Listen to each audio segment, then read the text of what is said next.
Hello ladies and gentlemen, welcome back to Tech Tuesday at Santa's Workshop. Today we're going to be showing you how to properly prepare your car's exterior for body work. That may sound kind of funny to you, but I've always said you got to have good bones before you build any project. No rust, hasn't been in a previous wreck, etc., etc. But when you start on the body work, you have to prepare to make sure when you get to the metal that the base of what you're going to be doing, you got all contaminants off. And what I'm going to do is we're going to start on this roof right here. As you can tell, somebody didn't prepare this well. And so if this is coming off, you know that the base underneath it is not good either. Now this roof is off of an 85 El Camino. The car itself is a 79 Caballero. Exact same thing. But the car that this come off of had been painted many times and it was not done well. It wasn't done right for certain. But I'm going to start sanding on this roof in the next video, but in this video I'm going to show you what you need to do to prepare before you start sanding. So I want to set you up and we're going to get started on this. Alright, first thing, I use glass cleaner. This is a great value. This is like, I think it was $1.50 last time I bought a bottle of it. Very, very high ammonia concentrate in it. I use this for cleaning glass, glass cleaner, cleaning glass. I use it for practically cleaning everything. But it is a very high ammonia concentrate and it will help clean what's on the surface. Now, yes, it's got the blue dye in it. But what I do secondly is going to get rid of all that too. But this is the initial clean to get all the surface dirt and everything off, and paper towels. I always use Viva in the shop, mainly because they don't fuzz as much as regular towels, but get you a good handful. And what you want to do is you want to just soak this whole thing. And I mean, get it on here. Another good thing about this is it evaporates quickly.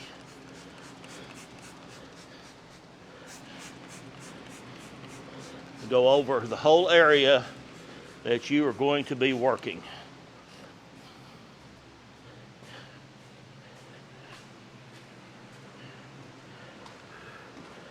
Oh, I've got to get this all cleaned up over here.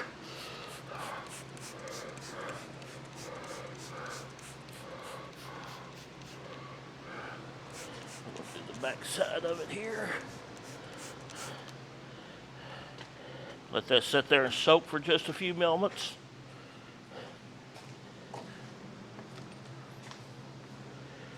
Now, yes, they do make products for this that you can spray on and instantly, wipe it down and you're clean, good to go.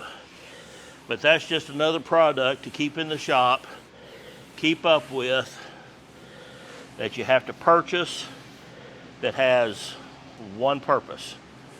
So what I do is I use what I have on hand, and it doesn't matter what you use as long as it gets the same results.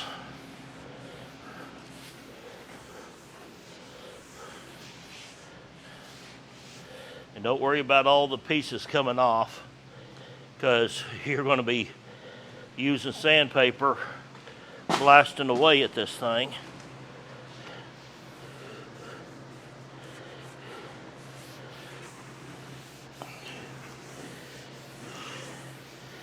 Seeing all this roughness here, that's going to just That's just going to keep a hold of any dirt that's in there.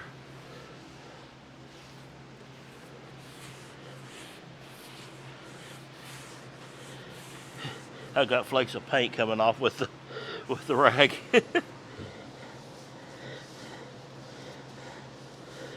But yes, you want to make sure it is clean, because if you don't, when you start sanding, all those particulates that you did not get are going to be getting caught and getting ground into that metal.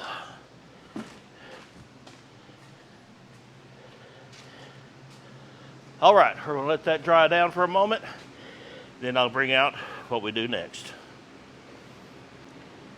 Okay, this is dried down, looking really good. Not much on a little bit of residue on the rag, but not much. Now then,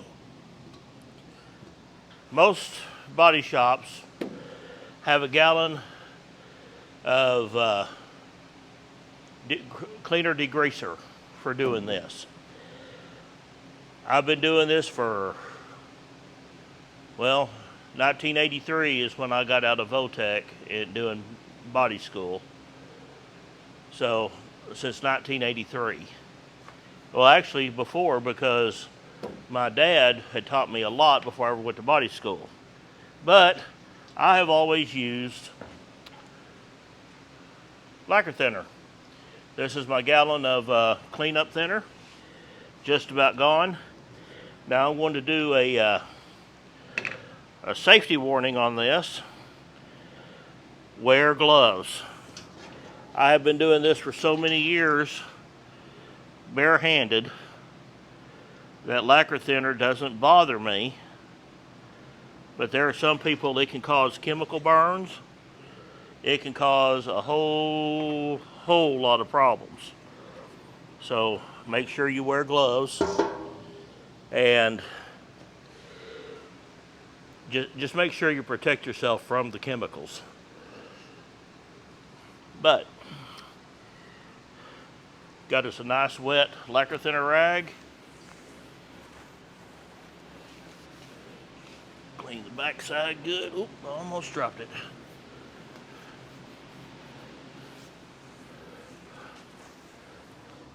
What this does, this gets any grease, any contaminants out of this paint, any wax that was on top of it.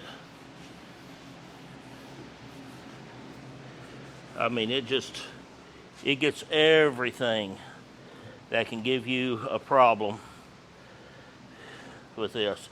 I have used enamel reducer, but enamel reducer does leave kind of a film on it. Don't really like using it as much as I do lacquer thinner. And make sure you're in a well-ventilated area when you do it, because you'll be singing Kumbaya if you don't.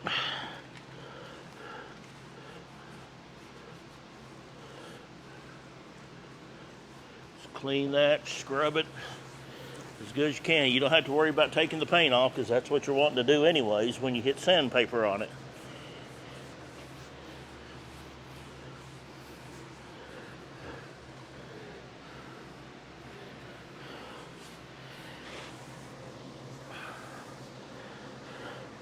But yes, I'm going to wipe down this whole car like this, panel by panel, as I do them.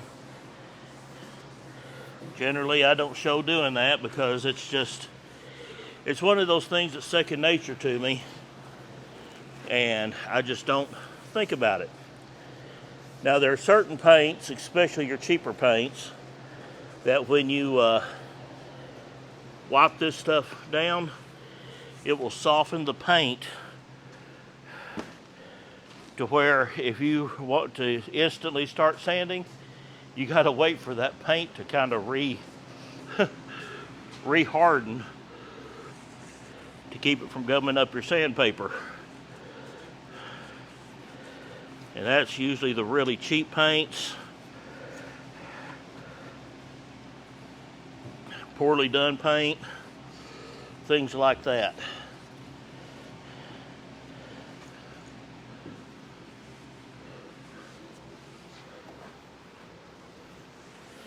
Now then, let's take a look at this rag. After I went over it, that rag was, well, get here where you see it, that rag was perfectly clean. It ain't no more. And that's after wiping it down with Windex. So, what I'm going to do is we're going to let this dry off till tomorrow, and we're going to come back and we're going to start sanding this roof down. But I'm going to have to cover the car. Got to make sure that we cover the engine. I want to try and cover the interior as much as possible, definitely the seat, just so we can make sure that none of that pretty stuff gets extremely dirty. All right, that's going to do it for this Tech Tuesday video. I hope y'all enjoyed that. If you have any questions, would like to know anything, any tips, tricks, whatever, please shoot me a comment or send me an email at santasworkshop64@gmail.com. Let's learn together on this, because there's things that I don't know, sort of like, you know, checking the valve seats with fire. I didn't know about that, but I thought that was a cool idea, and it worked out really good. But I am still learning. I'm 61, or I'll be 61, but I'm still learning. And if somebody has more knowledge than me, I'd be stupid not to listen to them. Guys, thank y'all so much. Send me those ideas, hit like and subscribe. We'll see you tomorrow on Santa's Workshop.